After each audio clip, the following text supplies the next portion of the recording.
let me introduce the moderator of the session, and she is a poet and a content marketer at heart, Ms. Nishtha Shukla ma'am.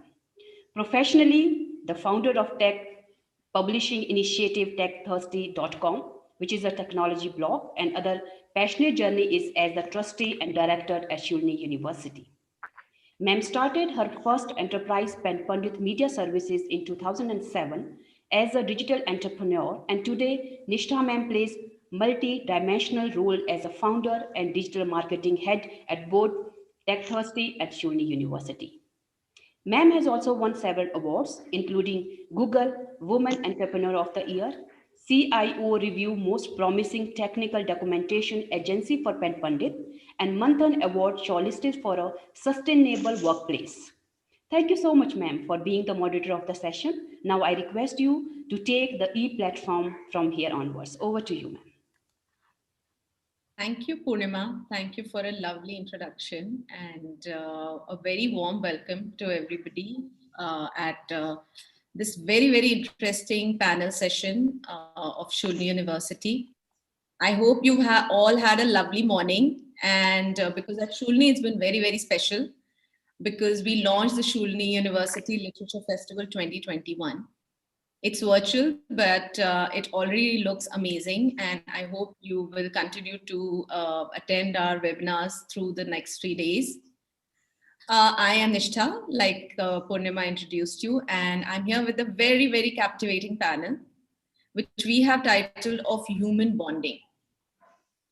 Although I'm a media professional, but I'm a poet at heart. So when Manju and Ashu asked me to moderate this session, I just couldn't say no. I absolutely jumped at the opportunity. But without any further ado, I'm absolutely thrilled to welcome 3 women authors with scholarly backgrounds, to say the least. If you read their books, the one common thread I think that binds all of them is that they all talk about human relationships. Their stories are inspired by the people who are around them. Their stories have an emotional connect that you and I can identify with. And isn't that what human bonding is all about? Very warm welcome speakers on our panel today. Welcome Bhavna, Rohini, and Rakhi. Thank you.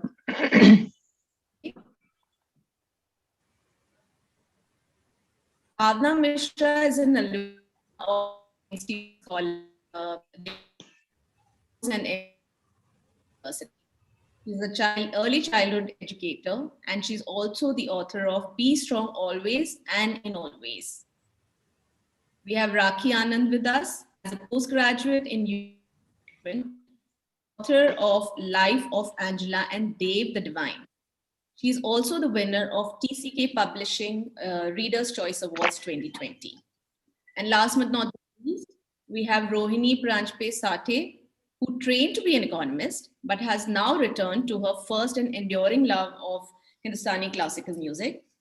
Her first book, Of Swans and Songs, is a collection of stories published in 2019. And very, very recently, in January 2021, she launched her first novel called Being Good Enough. Welcome, everybody. Thank you. Thank you. Thank you. Thank you for that warm welcome.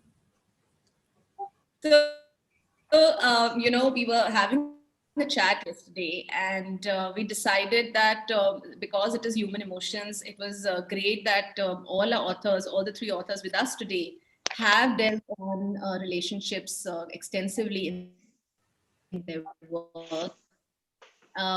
Because novels from time immemorial, they've deliberated on human relationships.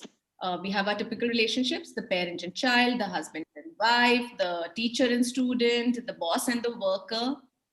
And yet, human emotions are so complex. Each story that we read gives us a fresh indications of these very dynamic relationships and bondings that grow with time, and they change with the era we are in. So to start off, to kickstart our discussion, I would like to start with Rohini.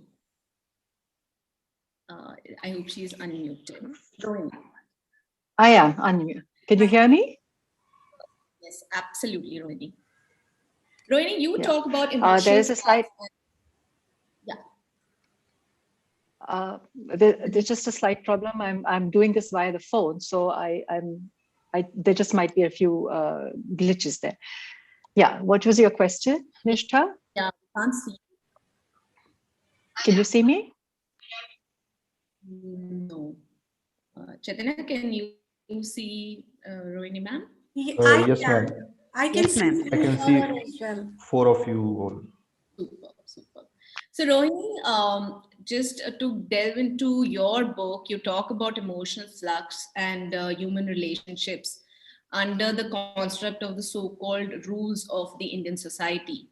So how do you think that defines society and the relationships that we hold dear to us, within the family? I would love to have your thoughts on that. Yeah. Thank you. See, the way it's clear, the family is for most ordinary people, it is the primary unit of your social existence. It's a primary social unit. It's where you the first set of humans that you get introduced to, and you start learning to connect with those humans. You start learning to interact, your first set of interactions socially, and then the bonds that you develop there, the bonds that you have with your parents, the nurturing bonds, emotionally, physically, the interactions with siblings, in cultural contexts like ours, like the Indian society, where you have the extended family, which is very, very much present, and impactful in your everyday lives. So there's a lot that you get to see and you learn, and you take it forward, the values, the way of doing things, the particular brand of ethics or the moral compass. And you also learn power structures within the family, whose voice is more assertive, who is more dominant, whose voice is heeded, whose is suppressed, with whom do you have an equal or a relationship in parity, with whom do you show deference to. So there are all kinds of such equal, unequal bonds which exist within the family. You start learning all of that, and you take it forward in your life, and as you step out into the world, and you take your rightful place in it. But these bonds carry you through, and so you can return to your family, and you can look upon it as a kind of a safe haven where you can, literally via your birthright, you can reclaim the love and support and help you chase whatever your dreams. And then of course it's mutual, like they stand up for you, you stand up for them in their times of crises or overcoming challenges. So it's a kind of that's the first primary unit where we as humans learn to bond with each other, and that sort of helps us in our relationships through society, always. But then this is the ordinary picture of a family which is presented, but there are many people who unfortunately are not privileged enough, if I may say so, to be ordinary. They are, the accident of your birth might be, on the edge. They might have been abandoned or orphaned, and there is no natural family to fall back upon. I mean, they might build up a band of trusted allies and forge relationships like that, but not the family. Again, in today's times, when families are also, it's becoming a kind of a fragile social unit, because there's a disintegration of the family. There are breakups. There might be a kind of a drifting apart of the parents. There might be a kind of a quarrelsome relationship between siblings. There might be a sense of betrayal of trust or whatever. So there is an inherent fragility also in these bonds, and it might test you. It might scar you. Your psyche might, you might get traumatized or whatever. And so there's a lot that's happening, and even the facade of an ordinary, happy family, prosaic family, etc. It might, lurking behind that, there might be a lot of maybe dysfunctionality. There might be, as I said, unequal power structures. You might have the patriarchal mold, and then the father or the grandfather, whosoever, asserting, over everybody else's will, and subjugating everybody else's voices to their own. And There is so much in literature also, if you see in current, right from the ages, from the classics, there are so many family bonds which have been explored, the good and the bad, the troublesome, etc., or those which sustain you. To quote current recent books, if you look at Tara Westover's Educated, or you look at that, in fact, it's an autobiography, and where she had to forsake some of her family bonds, forsake and unlearn some of the things that she had learned from them. Generally, you learn your values, your traditions, etc., and when you start your family, you hand it down to them, and in which way the family becomes a kind of a building block over connecting in generations from your ancestors down to your descendants. But she had to unlearn so many things. Tara Westover, in her own personal life, she began questioning what was being done. There's so much of exploitation, there's abuse, there's violence, what kind of violence is suppressed and is hidden, and you just have to live with it. Is that right? Is that acceptable? There's so many questions which are asked, and there is a lot that could be lurking behind so-called normal families also, which could challenge you, could scar you. And as they say, you can't really choose your own family, but you just make do with whatever you have and move ahead. Yeah. Absolutely. I think that's what brings the complexities of even family relationships. And literature explores that complexity so well. And yes, like there are things that probably we're able to highlight because of the right books, the right texts are able to bring to light the complexities and sort of normalize them in a way. Bhavna, what do you say? Yeah. Could you please repeat the question, if you don't mind? I was just wanting to know your thought on the complexities of human relationships, and how do you build them into your characters? Okay, so you use the word complexity. So yes, I do agree with that, and before I go on to share my thoughts, I just want to take, a few seconds to thank Juluni, University for giving me this opportunity. So I would say, that this opportunity is also a foundation of forming that bond that's going to, help me move forward, share my thoughts, or perhaps give me a platform where I can just be myself and reach out to people, so this is also something which is valued. So every interaction that we have with people around us helps us to move forward. Now some interactions might work for us, some might not, but what is important is that we do make an effort to form those connections in life. And I would say that every connection formed is very valuable. So yes, my book is about my father, my connection with my father, which has been my strongest connection in my life. So, even though he's not there right now, I lost him very early in life, but he's there helping me, be the best version of myself. So if a positive foundation is there, then it helps you move forward in life. So I'm thankful to my father for making an effort as a parent to create that bond with me and give me a strong foundation in my early years. So even if things don't work later on in life with you, you already have made a foundation of that strength where you have to derive it from within you and face life with all the challenges it has to offer. So that was because I can basically talk about from my own experiences. So that's the first strongest bond that I made in my life.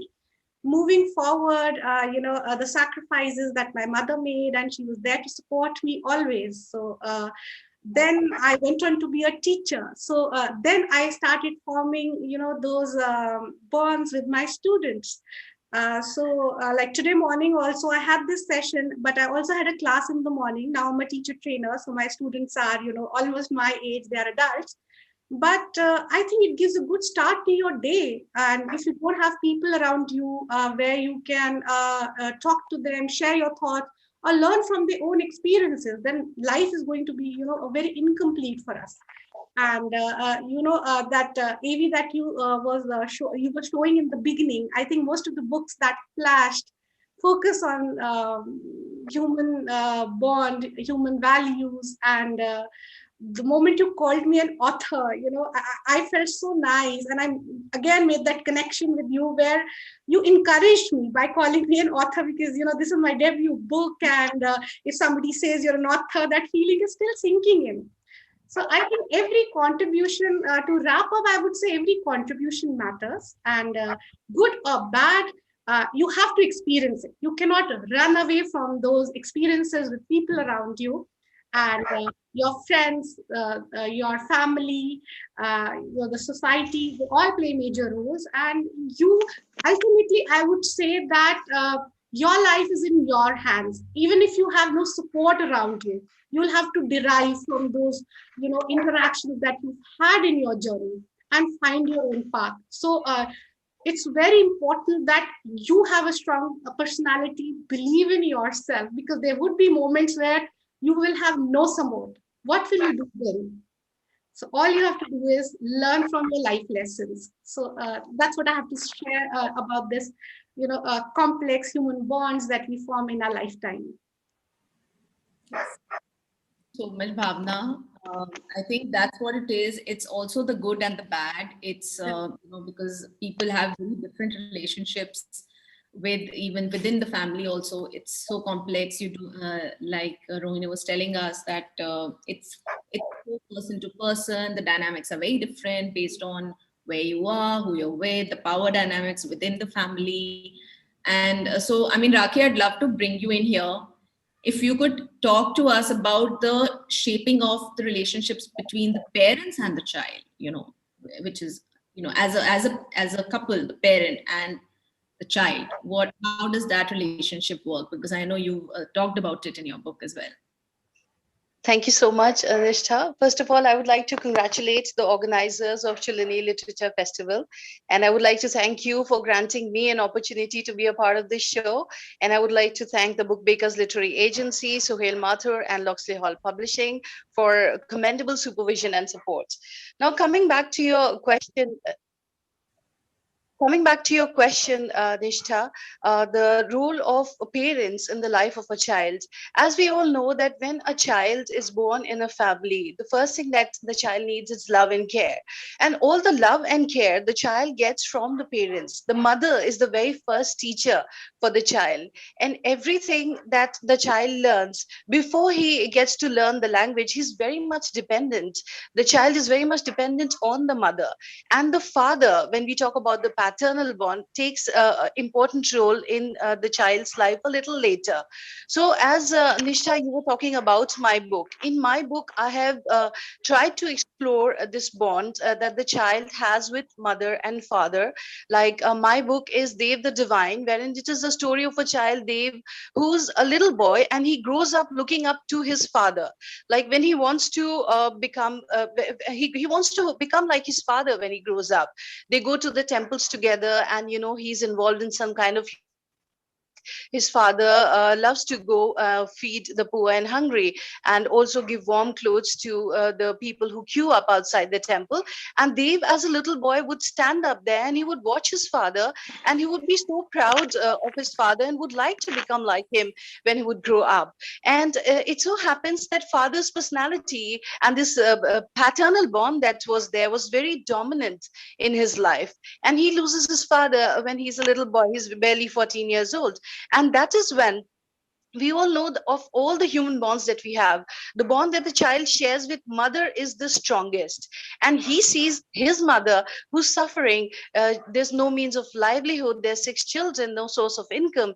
And that is the time he decides to forego his own dreams and to let go of his dreams, make sacrifices, and make sure that his family has a comfortable life. So I've tried to explore the relationship between the father and the son in the initial chapters, and then the father, the son, and the mother. So parental bond, I would say it's very, very important as we are talking about the complexities of human relationship, we need to know that when you are in a family, you learn to respect the elders, you learn to stay together in peace and harmony, you learn to give to each other. All this learning comes from the family, and apart from the father and mother, who play an important role in the life of of the child, it is also the brothers and sisters and other people who are closely associated with the child when they develop this interpersonal relationship, and the process through which they develop this relationship. All this makes a lot of impact on the personality of the child, and that is how, the person totally develops into what he's going to become when he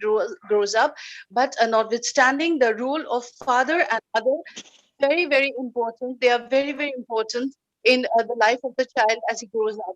And the same child, I would like to add, when the child becomes old, he's again dependent on his family. If it is a man, he's dependent on his wife and his child to take care of him. So family is something that teaches you to love, to take care of each other, and to stay together in peace and harmony, respect the elders, and all the good things, I would say. But yes, complexities are there in human life, and I would agree very much with Bhavna and Rohini as they have expressed their views on the complexities of human relationship, and the complexities of social life, and the role of father and mother in the life of child is very, very important.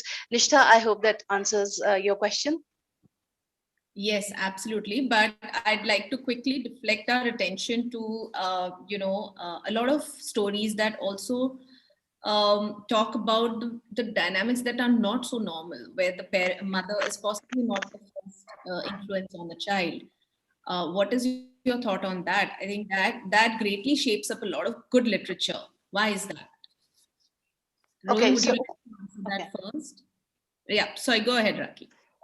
no, sorry, would like to hear Rohini on that. I think the book that she has written has a connection with her, so let's listen to Rohini. Would love to hear her.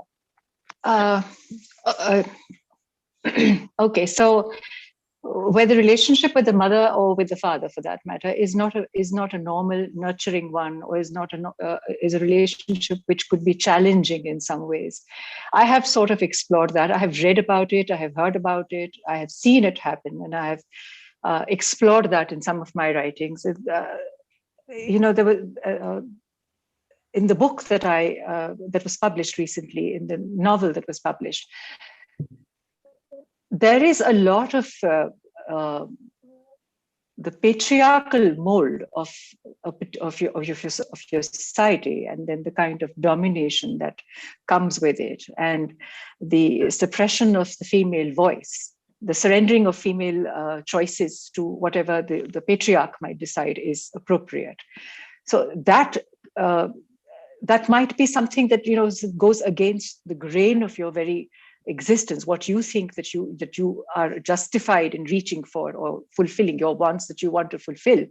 And you find this huge stumbling block of a patriarch who's in your way, and who is calling all the shots and making all the decisions for you. And there is a kind of a resentment then that begins to breed within the child, that there is no place to maneuver.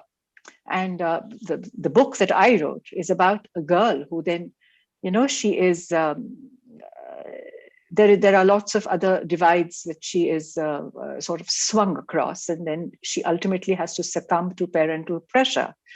There is a patriarch who is the father, who is extremely dominating, and there is a mother she sees who very abjectly, she just very meekly, she listens to, accepts everything that her father tells her to do, or she goes by, and very slyly she tries to salvage whatever little she can for her daughter, or things like that, or for herself and for her daughter.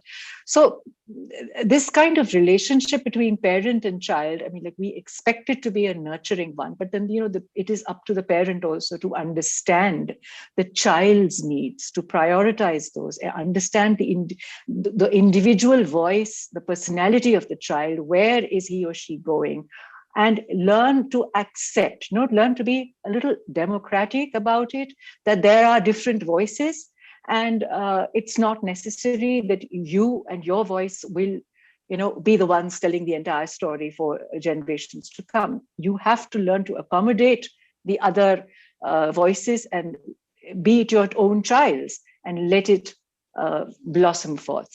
So the book that I wrote was about the struggle between the child, the daughter, and her father. There is a lot of abuse. There is some violence also over there. There are some unfortunate incidents, but there is when there is learning that happens, that when towards a later date in your life, and the fathers or the mothers themselves are mature, they learn and become mellower, and then they take stock of what has happened before. They can pinpoint where exactly they could have done things better and retained the trust and affection of their children. There are so many times, for example, in my own personal life, I learn from my child. She teaches me. It's not always that the parent teaches the child also teaches the parent, but the parent has to be willing enough and open enough to, become a student and learn from his or her child. Absolutely. I think we've all seen how a child also teaches you. They are great teachers as well. Rakhi, would you like to add to that? Yes, absolutely. As far as the last point is concerned, I would say definitely. We learn a lot. Like I learn a lot about technology from my son, who's just in sixth standard. So definitely, there are times then the kind of technology that they are exposed to, we did not have it when we were younger. So definitely, we learn from our children, and I absolutely agree with Rohini. Bhavna, please. Yeah, so here I would again like to re-emphasize on my last point in my last sharing that every individual should derive strength from within, right? So that's a life lesson that I have learned through my experiences, and it's very unfortunate if a child doesn't get a good start to life in terms of having a nurturing relationship with parents or siblings, but life moves on, right? And I think whatever we Yeah. encounter, whatever comes our way, every individual, they will find their own ways to cope up. And what I have learned is very important to if you trust somebody, then open up, share, because once you do that, you don't feel that you're alone in life, and anybody, be it a parent, be it a friend, be it your boss, anybody can play that role in helping you move forward and be the best version of yourself. So I have found such people in life. So everybody will find that kind of a mentor or a support. So talk to people, trust people, open up. And if things are Correct. not working, I think there's no point, it won't help. Don't let negativity seep in, because it won't help. Don't feel that why are things not happening the way I had planned, or why am I so unfortunate. Nobody, no, I don't think, I might be wrong, but nobody has the best life that they expected or wished for. Everybody will have to face challenges. That's what prepares us for our journey ahead. And having overcome that, then we become a reason to inspire somebody else, be it through our book, and the fact that I shared, because in my book, it's I have been very, very honest about all the struggles I faced, because I realized initially I used to be a very closed person, thinking that it's only happening to me. And when I started opening up, I realized that people have bigger problems around me. If you do that comparison, so I thought, why not open up? If I can inspire somebody, if I can influence one life, be it my own children, be it my mother who's always stood like a pillar, then why don't I make that effort? So I could find that inspiration by writing a book, and I hope that people go forward, read it, learn from my stories. And there are some people who cannot cope up and they end up taking their own lives. So that is something that I am not able to ever understand, because, and if there, I am sure a lot of people are hearing me today, hearing all of us today, I would like to say one thing, that don't ever have that thought, life is beautiful, face it. That's what I want to tell everybody who's listening there, Thank you, and give that Bhavna. support to somebody. So no matter how difficult it is, I mean, why do you want to run away from this beautiful life which God has given you? You didn't have an option there, right?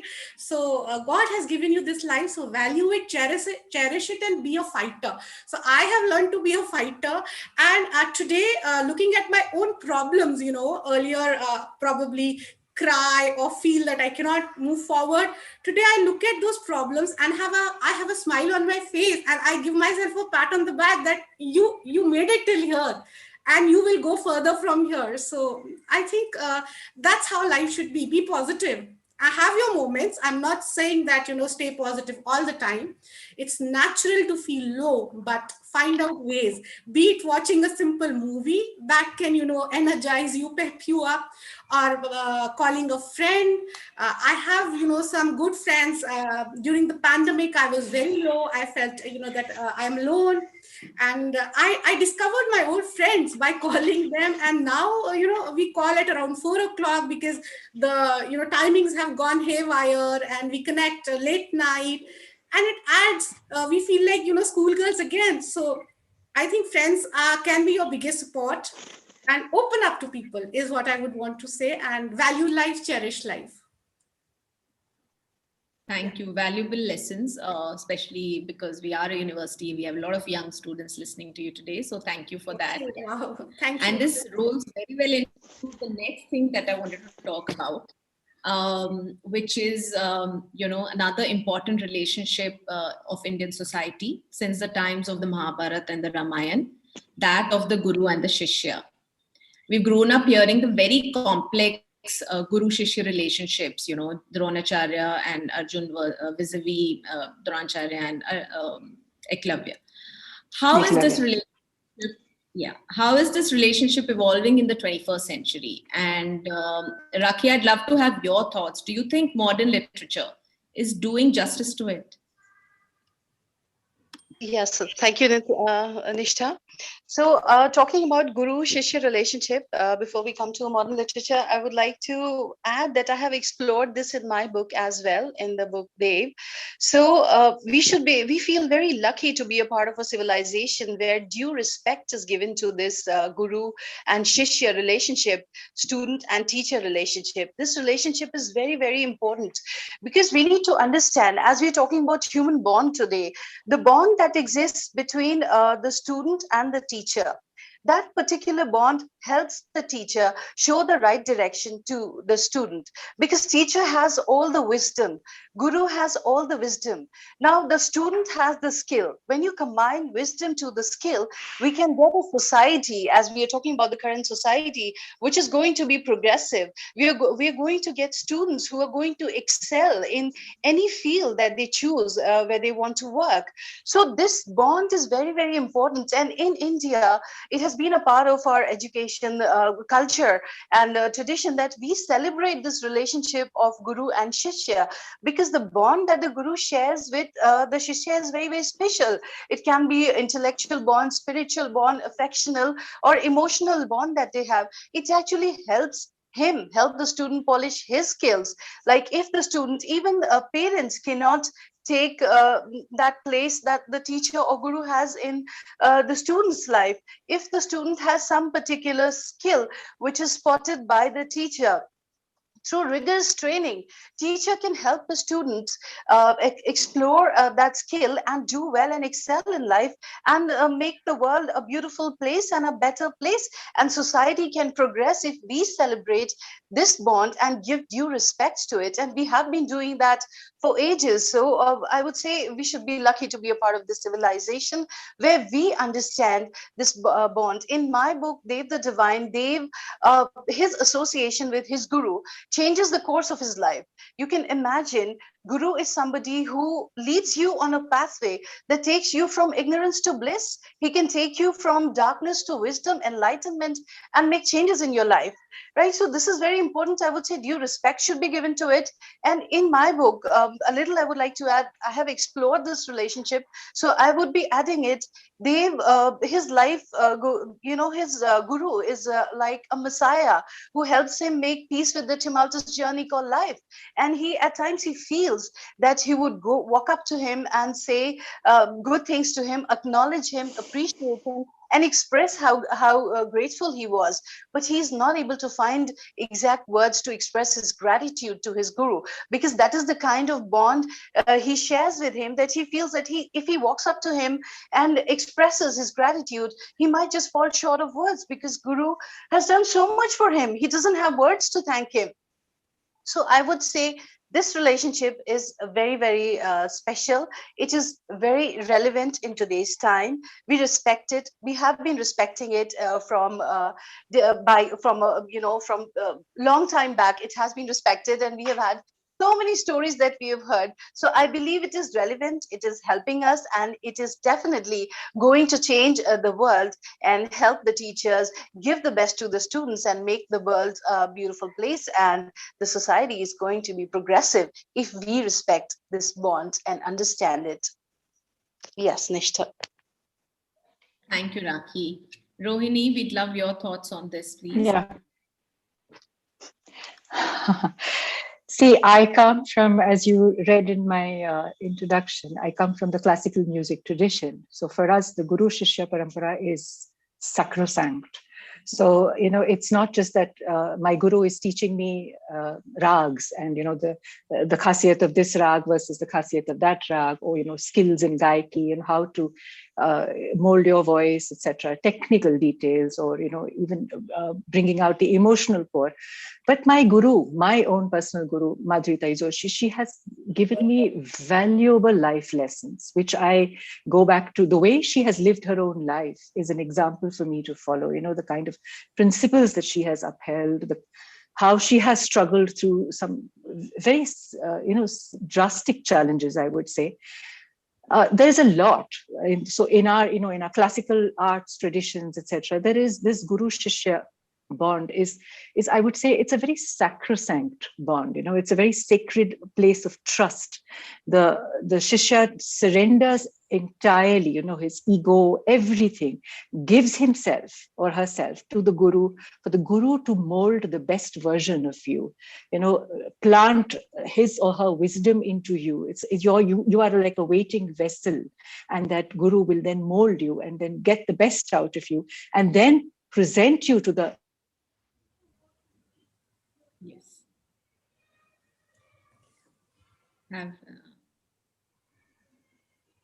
You want me to Rohini, are you there? Yes, please go ahead. Yes. Go ahead, Bhavna. In my story called Amma. Can you hear me? Yes, now we can. Please go ahead. Yeah. So I touched upon this tradition, the Guru Shishya tradition of learning and teaching. And in a story that I had written, it's called Amma, where Amma is a classical singer and Raghu is her, his, as she says, Mera acha bachcha, so he comes from a different family, but as she says, their souls have interconnected, and it is his musical soul which she is fine tuning, and she is also learning a little bit from him and what his views, etc., are. So it's a very trusted bond, the bond between teacher and student, guru, shishya, mentor, mentee. It's all over the world. I mean, like it could be your coach on the sports field, or it could be your coach in drama, or it could be just, you're learning a recipe from your grandmother. She becomes your guru for the day, and then you learn these things. There's so much of learning that we can do from a variety of people. As I just said, there's so many things that I learned from my own daughter. So it's just that the guru, the thing is that today, learning has changed. The modalities of learning have changed. Previously, we used to have one guru for everything, and he or she was your lifelong guru. Today, we of course learn different things from different teachers, and but we still connect with them.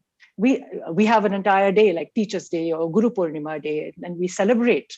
We venerate our gurus. Actually, we do venerate our gurus, and we express our gratitude to them. But today, what has changed, when you're talking about today's in the 21st century, is that that kind of no questions asked trust has sort of been diluted, because today's children come with questions, and we encourage them to ask questions. And so if the guru is through his or her behavior is not setting a good example, the child will question, and that is something that we have to be very careful about. You look at what is happening in the classical tradition also, the whole, the fallout of the Me Too movement has come up, and there is, something that is, there's a violation of trust over there, which has happened, and which is now, there was a lot of rot, which was hushed up. It is somehow getting exposed, and people are actually benefiting from that exposure because they have a channel to redress their wrongs now. But I still think, when it comes to, the guru is the repository of wisdom, and I am very blessed to have found a guru, and I would wish that everybody would have that good fortune. Absolutely. A good, valuable guru is also very elusive. Let me tell you that. You're very lucky. I am lucky, yes. Bhavna, please go ahead. Wanted to jump in. Yeah, this could have been the easiest question for me, but I'm a teacher trainer myself, and I've been in this profession since last 20 years, starting as an early educator, teacher, and now a trainer. But hearing, everybody speak, there are so many thoughts that are there in my mind, and I feel like sharing. So let me try to, put across the best thoughts forward. So first being, ma'am, she mentioned about Teachers' Day. So I would like to share that I missed by a day. I'm born on 4th September. So, Teachers' Day is celebrated on 5th September. So I feel I was born to be a teacher, and I'm really proud that I chose this profession. And in school, I was, very shy. And during that time, we had this concept of, backbenchers. So, now I reflect that we used to hesitate in coming in, sitting forward, not because we were scared to answer the questions that might be asked, but because somewhere I feel that bonding, that trust, which everybody's talking about, perhaps wasn't in place. It could have been better, because today, as a teacher trainer, I give my students to come forward, and just be close to me. Why do we have that gap? And I often tell them that I am learning more from you. And when I was an early childhood educator, I used to learn from my students. So I will keep to the time limit, but I would like to share here that there was this moment, and I was going through those memories, and that chapter is there in my book also, where I say that a superhero in my class. So, I received a feedback from the child's mother that he doesn't want to come to school, and I was the teacher. So I was the reason, because whatever I'm teaching, he already knows, and he feels that my ma'am is not teaching me anything new. So, it could have been a setback for me, but I took it as a feedback, and I had a beautiful conversation with that child. And, this entire story is there in my book. I was given an opportunity to become a teacher with me in class. And, his response was, "Are you serious?" He jumped at the offer. I said, "Of course, you know so much. So why don't we, share our knowledge with children in the class?" And suddenly he found a reason to be in class. And, so I used to engage him in different ways. And today we talk about differentiation in the class, where, education has to be customized. So I feel, take a feedback, and a teacher is best, in her role if she is a good learner herself. And today also I take feedback. But one thing, I'm very conscious about as a trainer is that instead of giving answers, I want them to, find their own answer. So I am still mean on that aspect. If, being a teacher trainer, if a question is asked, I act a bit difficult. I try not to answer, and I want them to find their own answers. Students, they find their own answers, then they take ownership of the learning, right? And it stays with them for longer. And if I give them, ready to use answers, then perhaps, they will not be able to internalize it. So that's a conscious effort. You said that Shulani University students are listening to me. I hope my very own students are not listening, because I'm giving away a secret here. And I enjoy this process of, not giving direct answers. I feel very satisfied in my role. And yes, I would like to say one important thing, about the guru shishya relationship is that I valued this relationship more when I became a teacher myself. Till then, you don't realize the importance of teachers in your life. So when I became the teacher, I realized that, how important it is to be aware, how important it is to be a good learner, and, keep improvising on your knowledge, because what I knew 15 years back, I cannot rely on that information now when I'm dealing with the present generation. So I have to keep upgrading, and I am a very curious learner. This pandemic has given us ample time to learn, improve upon. So the first thing that I did was to enroll for a course, because I had never taught online, and now since the platform shifted, I enrolled for this course, and very soon I was given this certificate that yes, I am a qualified online teacher as well. So I learned that skill. There was this hesitation of coming in front of the camera, and though in the class your students are looking at you all the time, but once you're in front of a camera, you become camera shy. So I had those moments, but I realized that if I don't step forward, if I don't give the confidence to my students, where will they derive their confidence from? So what we did was, I owned up that this is a new platform for me as well. And let's learn, let's move forward together. So that gave me the confidence, that gave me a start. My students also realized that, she is not claiming to know it all. And we formed a beautiful bond, we formed a beautiful relationship.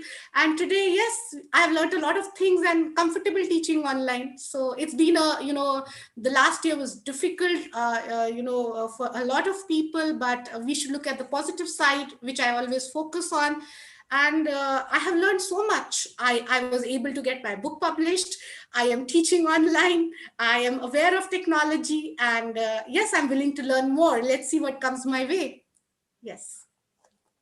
Thank you, Bhavna, and thank you for shifting the gears to online, because that is the next thing that I was coming to. In fact, Ashu has also asked us, there's a question for all of us, human bonding in the last 1 year because of the online space. And I think that's a very different relationship brewing in our homes today.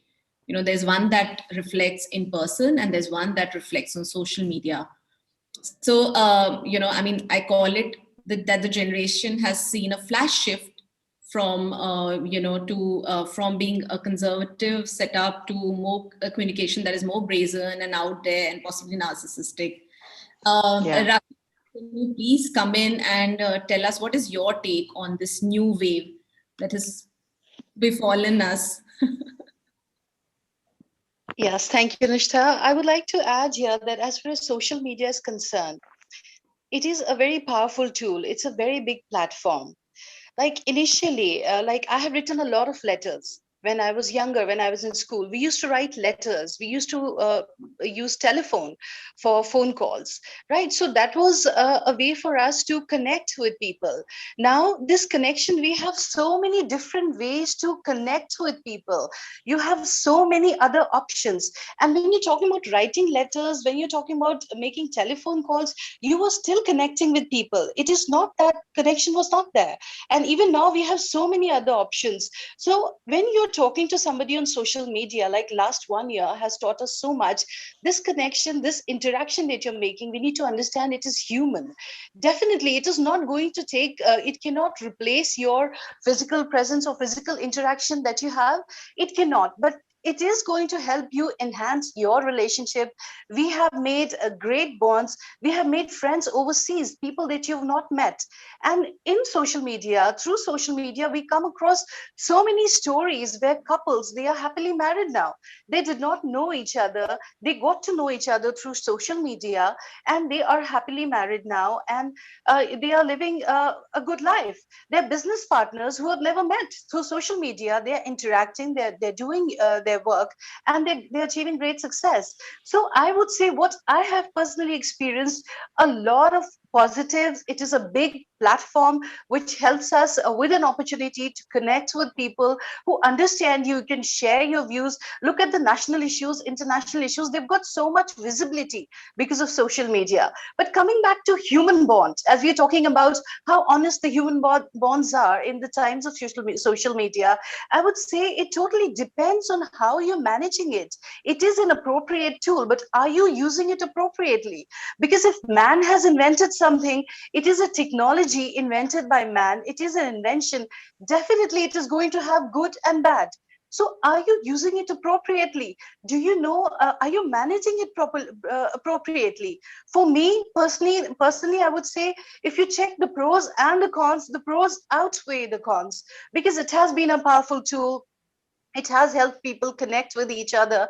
It has, we are having a literature festival online, never thought of before, right? So it is something that makes the world a beautiful place. But technology will have the good and the bad. We should use it appropriately. We should know how to use it. And definitely it has given us a very big platform, and we should use it the right way to make the most of it. And I believe that yes, honest human bonds are being made during the time of social media. Nishtha. Thank you, Rakhi. I think it's a very fine balance, and that's what I think you were trying to tell us, that it's a fine balance. But yes, it's a huge opportunity as well. And the next generation, it definitely needs to look at social media more seriously as they grow into their relationships. Rohini, please, your thoughts on the same. See, social media has come at a very late stage in my life, frankly speaking. But hey, what if the pandemic had struck in the 70s or the 80s or even, the 90s? I mean, like, we would have been hunkered down in our own houses. There would be no physical or virtual contact with our loved ones. I mean, like, my daughter lives in the States and I live here in Pune in India. It is courtesy this social media. I see her messages popping up on WhatsApp and I'm reassured about her well-being. She is reassured of mine. You could have imagined the anxiety levels, how high they would have shot up. Like, children are in your university, their parents are elsewhere.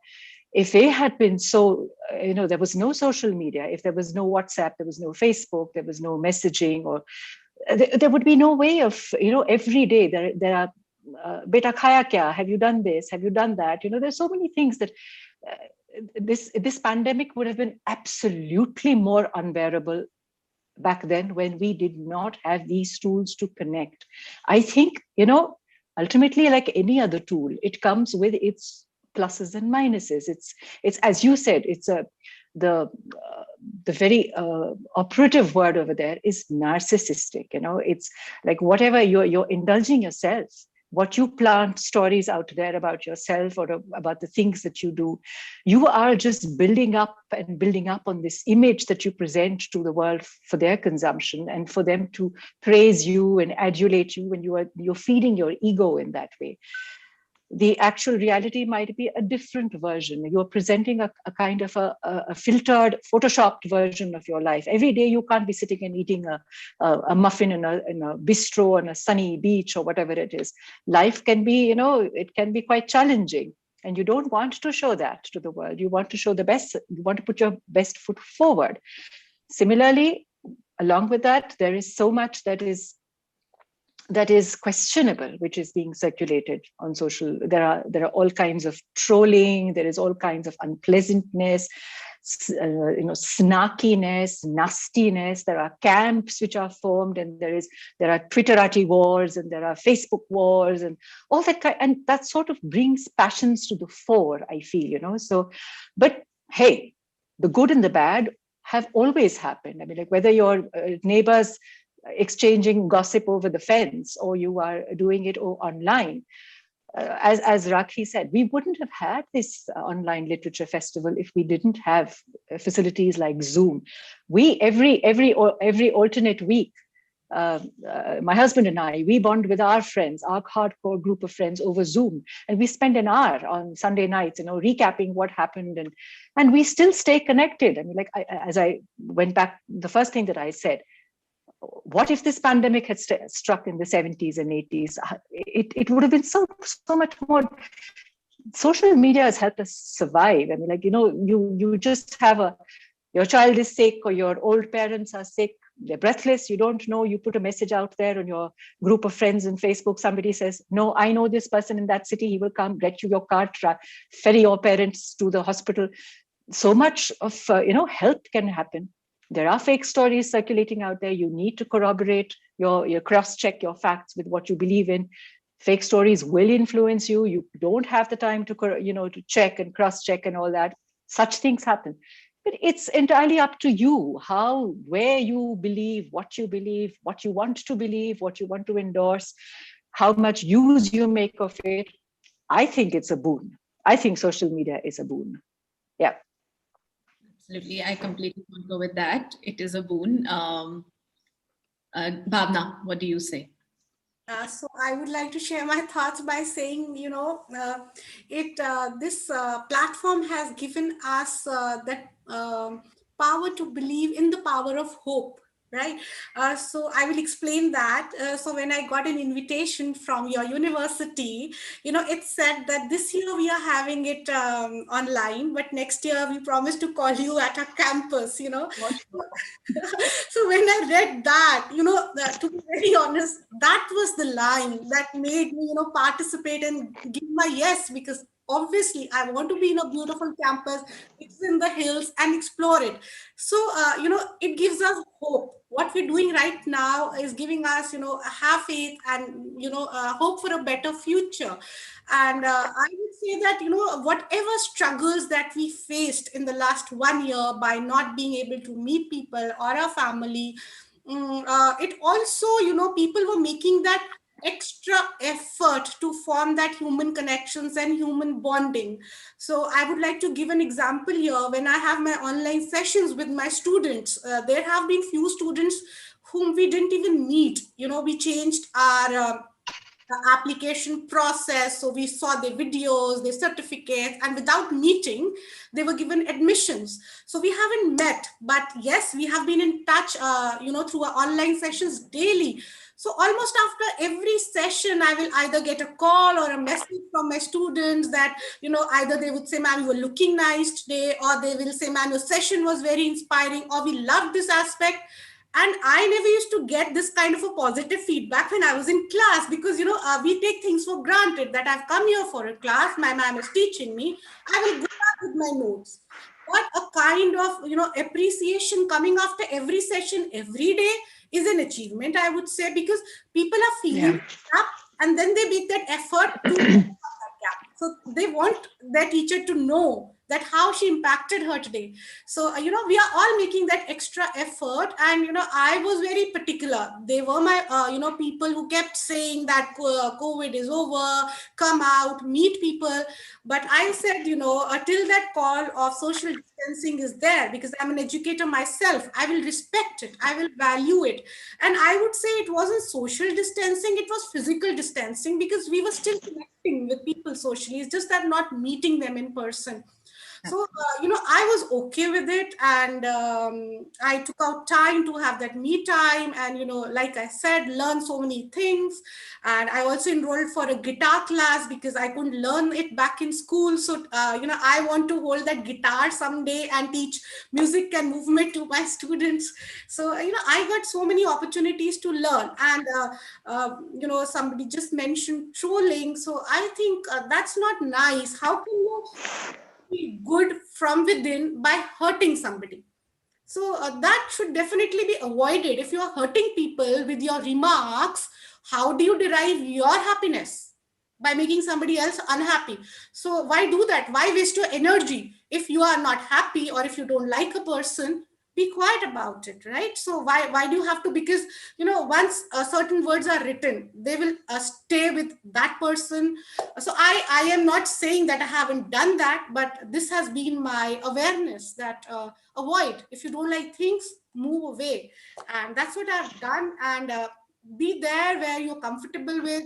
Have your circle of friends. To be very honest, when I started promoting my book, sharing my book videos, my unboxing videos, within a week I had 500 to 600 friend requests from strangers. So, the first feeling was, oh, wow, I am famous. And then I added, looking at the profile, added, a lot of those 500 friend requests I had. And I felt uncomfortable after 2-3 days that I don't know these people and they are on my friend list. So I then went to the pattern of again unfriending them. So because we are Yeah. not comfortable and we are not used to that kind of attention. So I realized, even if it's about my book, it's something which is personal to me. So I have that power to decide whom I open up to, who I share my information with. So I unfriended, and those requests are still pending, but I will still go through all the requests and take my own time to have those decisions. So those are personal decisions that you make for your life. If you are comfortable, go ahead. If you're not comfortable, step back. But don't troll, don't be negative, because you are pulling down yourself. People are looking up to you, right? So if you talk negative, if you talk back badly, people will look at you as somebody whom they don't want to be with. So why be that person? So that's it. Absolutely. I think the one thing that I'm getting is, literature is going to change with the way things are, and hopefully these dialogues will make way into your books as well. Yes. And I see Thank that. you. Yeah, I Before- just want to say one more thing, if you can allow, because I know this is something very important. So when my book, was ready to be published in the pandemic, I was sad because I thought that there will be nobody for my book launch. So I wanted my family to be there. But then, the publishers, the bookmakers team, they came up with an online launch.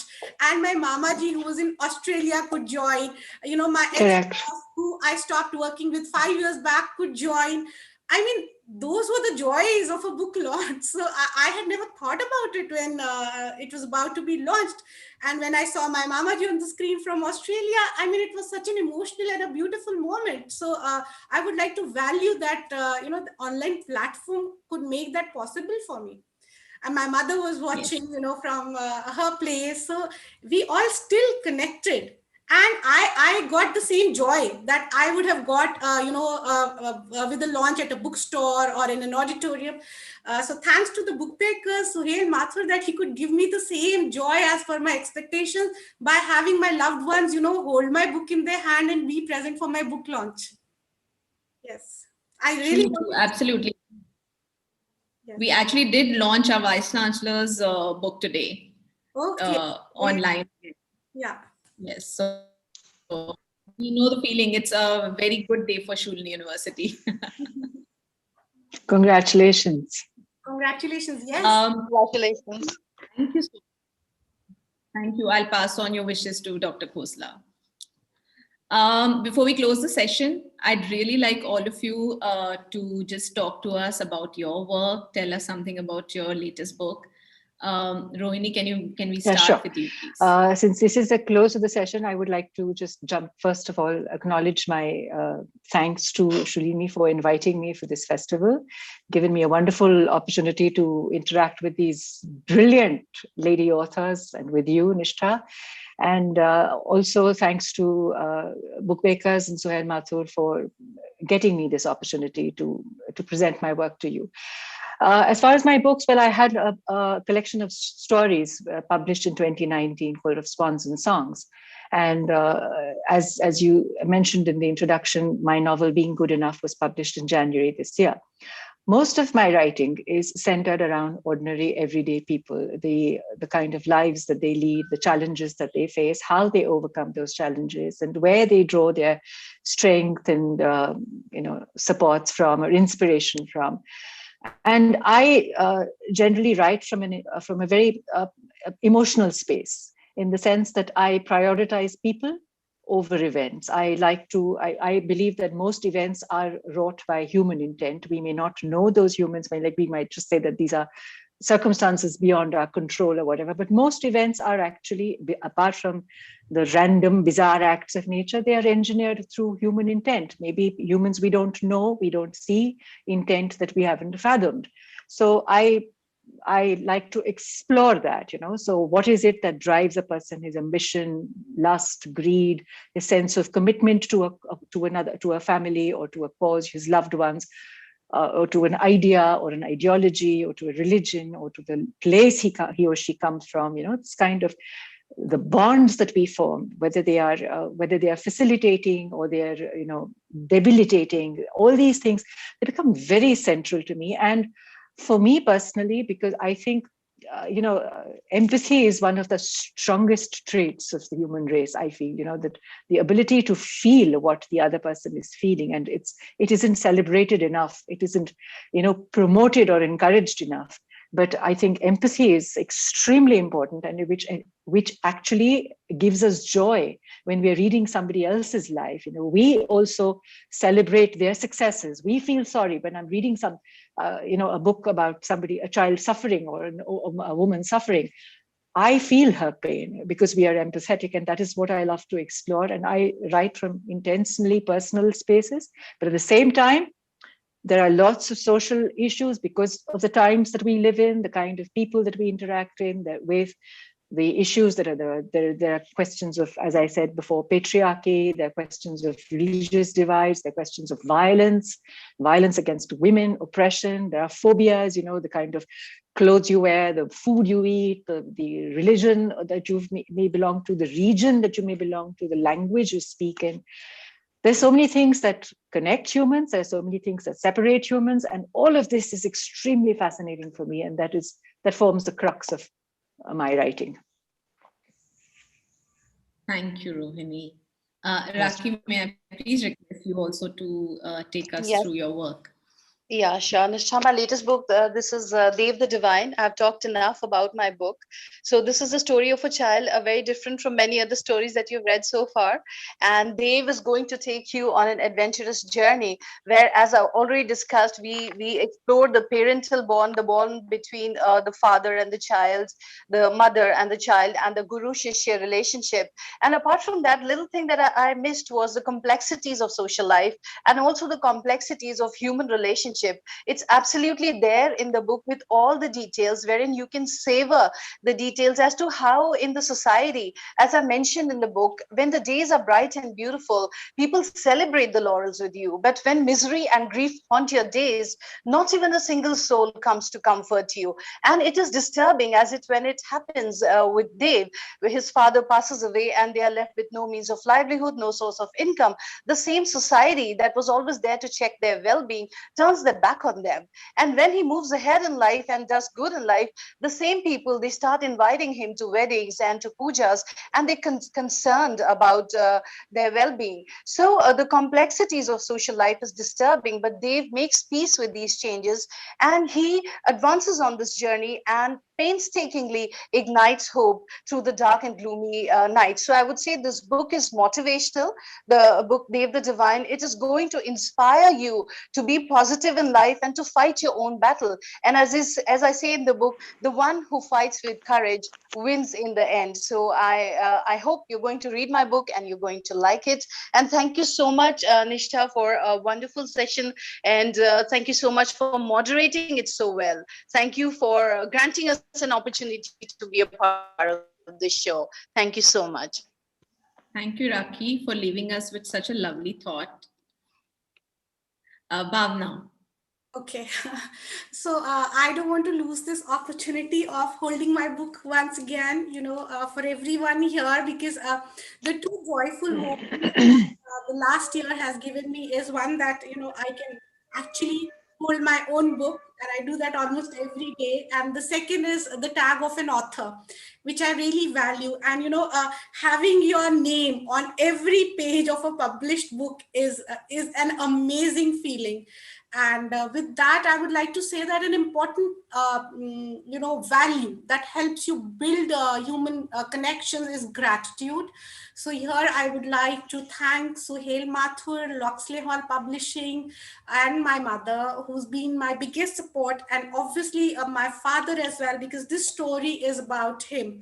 Most of the time when I talk about my book, I do talk about my father, but I forget to tell the audience that this is a story which every individual would have experienced in the last 1 year, having been, locked in your houses, far away from people. And from where do you derive your strength? So when the pandemic happened, I had my moments where, moving from one room to the other, you had your fears, you were very unsure, touching packets, touching things. And I was completely lost, what to do. I used to speak to my mother. That didn't help at time. I used to speak to my friends. Then I had this, as a child, I had this habit of diary writing. I went back to my diary and started reading what I had written about the life lessons given to my father. So I lost my father when I was, very young, around 12 years old. And so my father, be it developing the habit of reading, writing, or be it, making me aware of my growing body, he did his responsibility as a parent. And thankfully I was writing in my diary, and in that pandemic it was a very natural progression that happened. I derived my strength from my own writing. And then I thought that this is the year that I have to share my story with the world. I went ahead and the plan worked for me. My story is out there for people to seek inspiration from. So it's about I would like to add that suspense, because this is what I always forget about a girl who's a woman now, locked in a home with a daughter, wants to meet her son, cannot because he's in a different home with a different parent. And the daughter is, the woman's daughter who's bitty, her daughter Tanya is looking at her mother as a role model. So she doesn't have an option to be scared or not, show her daughter that she's capable of a lot of things. So Bitty takes charge of her life, goes back to the value of her given by her father, and seeks forgiveness from her mother, like you said. So she had once she didn't have a father, and then she only had a mother as her biggest support. So it was a very challenging relationships where there used to be constant fights, or a difficult relationship. So I actually went back to my mother and I thanked her, for not giving up on me. So it helped me, this pandemic helped me to, realize that though my father was not there, but it was my mother who was there with me every day of my life. And how could I not acknowledge that? So, so my story is all about human connections, the downfalls, the life lessons, and getting back on your own feet. And the name of the book is Be Strong Always and in Always. And this title was given also in the year 1987 by my father. He gave me an autograph, and this title was hidden, in that autograph, which after so many years is now the title of my book. So that's it. Thank you. Wow, that is so heartwarming. Thank you. If I may just hold up my book, I'm just taking the cue from these other talented authors. This is my novel, which was published this year, Being Good Enough. Yeah. Lovely. Thank you. I'm sure a lot of us are going to go back and read these books. Thank you so much for such a lovely session. So insightful, and thank you for opening up so much that I'm sure everybody is going to take home a lot of value from this session. Thank you so much. Thank you, Ashu, Manju, Purnima, Neeraj, for this lovely session.